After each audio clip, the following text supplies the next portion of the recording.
Y bueno, en esta oportunidad vine a dar acá clases a Aruba, al polígono Vuela, en lo que respecta al tiro defensivo. En esta oportunidad estamos con armas cortas, armas de puño, y lo estamos enseñando técnicas y tácticas para la defensa personal con armas de fuego.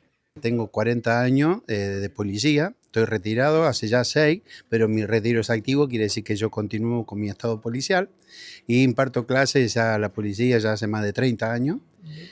Trabajé en una brigada de investigaciones de robos y hurtos y delitos graves, homicidios, y eso me dio mucha experiencia para poder transmitir lo que respecta a la defensa personal con armas de fuego, ¿no? Aia mi pura 3 no tengo aia 2 años, mi 3 para una defensa y una tiro práctico, quello che non sta así, e abbiamo aquí non sabemos más para defense, hoping de estar interesado más en defense.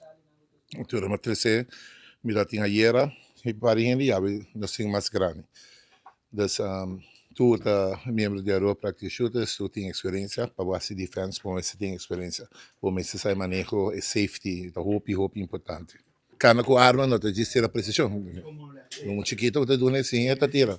Para você comprar, se algo passa, como tem cana, como se cuida um mês, mas tem que saber como atua. Quando os caras como assim, é tá pena. Que leite bisau que não para abo tem para defender o cubo mês, tá para mim, vou comer. E já, é isso, pero eu tenho que saber lei, que comi aqui comi não. A o mim se dá bom trem, se me não tem trem, como tem defender mim mês. Es muy importante que el personal policial tenga el dominio del arma porque es su herramienta de trabajo. Su vida depende del uso que él le dé en una situación de peligro que corra su vida, y esas destrezas y habilidades solamente las puede tener entrenando y capacitándose.